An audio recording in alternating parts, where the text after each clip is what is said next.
Ha! Take that. Hey, what's going on? I am currently playing Legend of Zelda Breath of the Wild on Master Mode. Oh, such fun, such fun. Welcome to my list of top 8 games I could play till the day I die.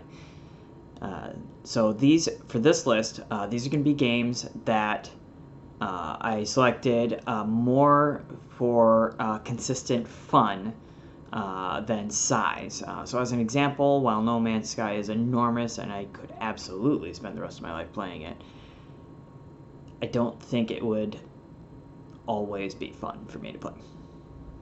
So these are games that no matter how many times I go back, it's always a blast. Let's get started. So number 8 on my list today is Doom 2016. I'm not hugely into shooters, mainly because I'm not that good at them. Just the way that they put the gameplay together on Doom is so much fun. If you're jumping into an FPS and you're looking for, not something like Rainbow Six where it's like tactical or whatever, you literally just want to run around and shoot everything. That's what Doom is made for.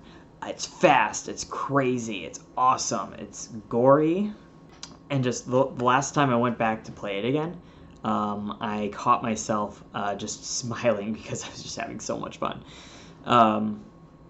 And that's something that, I notice sometimes is, especially if I'm not, around other people, if it's just me, and I'm still just, I guess, still got a smile on my face, just playing a game, that's a fun game. Love it. So Doom 2016, can't wait for Doom Eternal coming this November, but until then, Doom, I love ya, I could play it forever. Number 7 today is Super Mario Odyssey. As far as Mario games are concerned, I have never looked forward to an upcoming Mario game. Don't get me wrong, Mario 64 is amazing. Galaxy and Galaxy 2 are excellent. I really enjoyed Super Mario Sunshine, but there was something about what they were doing with Super Mario Odyssey that I could not wait to play. And I got lucky because I happened to have the day off. That was a 16-hour binge play. I beat the game the first day it came out and loved it.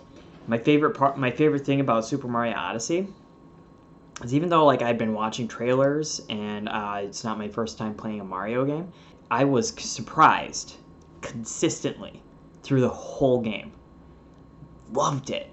Endless fun, and the fact that you could basically be hunting for moons for literally forever, running around, jumping around, seeing what I can find, and almost every time it ends with a power moon, and I could absolutely play it for a very long time and be completely satisfied. So number 6 on my list today is the Super Nintendo Classic Mini System.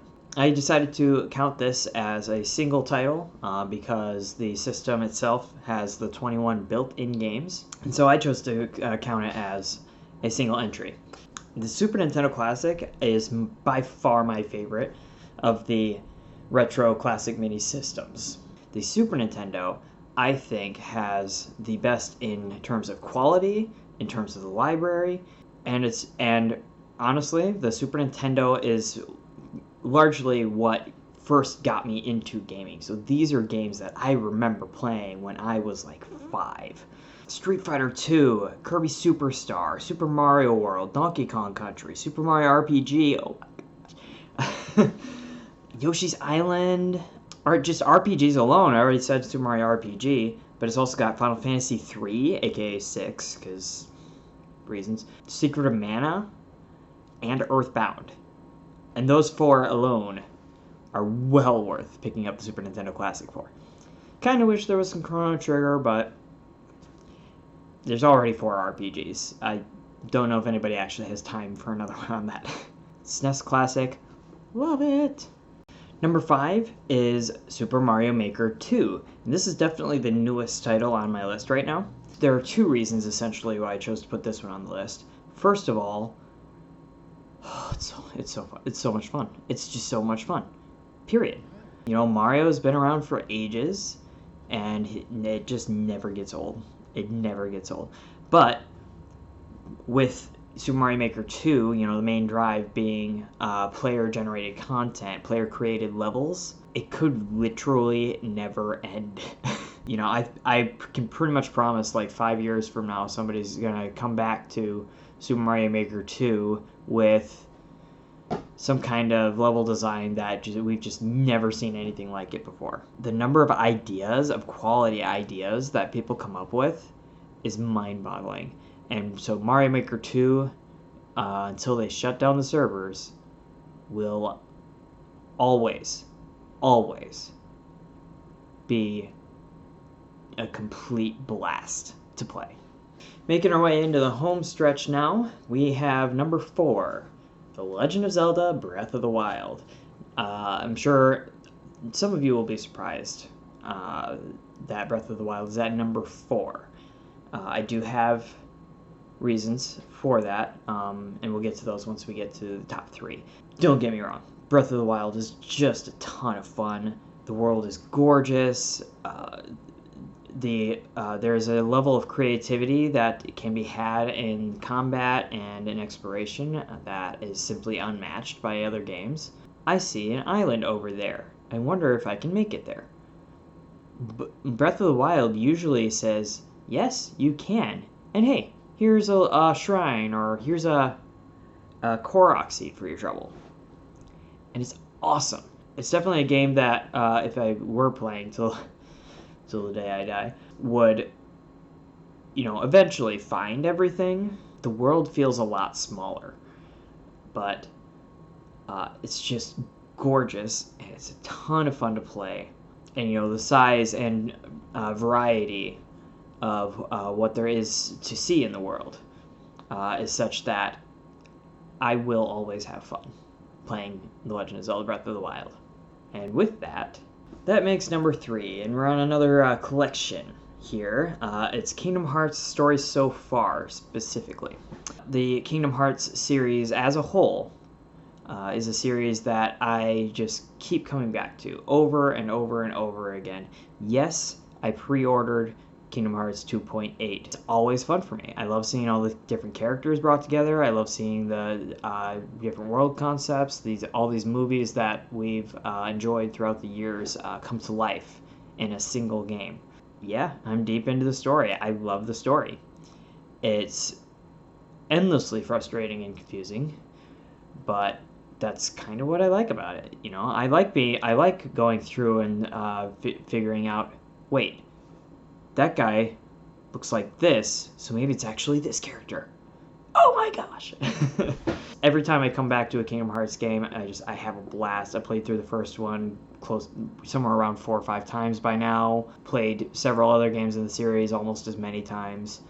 It's just plain a blast for me. And, you know, if you're not into Kingdom Hearts, okay, cool. But I could play Kingdom Hearts by itself for the rest of my life, easily. Number 2, and I got another shocker for anyone who knows me, Super Smash Bros. Ultimate. Wow, Ultimate is just the perfect description for this game. It's just so much fun. Quite frankly, I can't even really play online right now because I have a unique internet situation, but I keep coming back to it. I love collecting the spirits, I love the adventure mode, and just playing the game in any capacity that I can. I can't get enough. But there's almost 80 fighters in the game, and it's the most well-balanced game I've played pretty much ever. I have no idea how they did what they did with Super Smash Bros. Ultimate, but I am so happy that they did. What else is there to say? Super Smash Bros. Is my game now and forever, and I love it so much. But there is one more that could top it.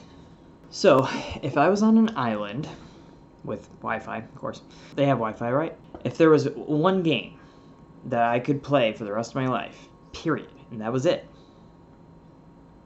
it would have to be Final Fantasy XIV Online. I have yet to find part of Final Fantasy XIV that I don't enjoy. There's just so much to do, and every time I get back on, I find out new things. Like I said, I have an interesting internet situation right now, so I haven't been able to play Shadowbringers, and it's absolutely tearing me apart. The lore, the story, is incredible, and it just keeps getting better. Probably the best thing about Final Fantasy XIV Online, especially comparing to other MMOs like Little Something, maybe you've heard of it, World of Warcraft. My favorite thing is that you can experience every single class with just one character. You don't gotta create 20 different characters to try 20 classes. One character. That's all it takes, and they each have individual progression, level progression. They have their own systems. They all feel different. Even though you're essentially just selecting various actions, each class feels very different. If I may take just a little bit longer on this one, one of my favorite things with Final Fantasy XIV was the last expansion that introduced the Red Mage. So the Red Mage is it's considered ranged magic DPS. What you do is you have black magic and white magic. And so you use different attack spells that are either white or black magic, and they each have their individual bars that will grow with use. And once you get those bars to a certain point, you can actually rush in, get a couple melee attacks that their power will be boosted by the magic that you used earlier. You get some high damage in real quick, and then you just back off to keep on pelting them with magic. And the game itself literally describes it like dancing. That's exactly what it felt like. But no, just other little things. I mean, it's got Easter eggs from throughout the Final Fantasy franchise, and I love the Final Fantasy franchise. I was just reading the patch notes, and I found out there's an entire progression system for raising your chocobo that I never knew about. I found one dungeon that's a special dungeon this one dungeon has its own progression system because it's like a mystery dungeon. Every time you enter, the layout is different, which explained why a lot of players hung around a little like forest, I can't think of the term. It was just a little hub in the middle of the forest, and there were like tons of players there. It never made sense to me. Now I know they're doing that dungeon. And on top of all of it, like, I've avoided online gameplay for so long because I've been burned so many times by toxic players. Final Fantasy XIV has one of the best communities out there, period. It's so much fun. You know, the only time I really had an issue with other players was once I started doing raids. That's where the jerks like to hang out. But even so, you know, they can't really single out anybody, so even that wasn't all that bad. Yeah, Final Fantasy XIV, if I could never play another game, well, my heart would be hurt a little bit for some of the other games on this list. Super Smash Brothers.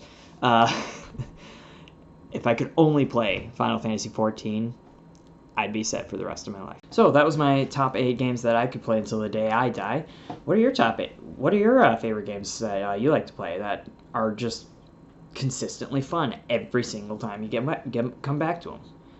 Let me know in the comments. And if you like this video, hit that like button, ring that bell to be notified of more videos coming out. I'm gonna try and I'm trying to get a schedule together to keep those coming consistently.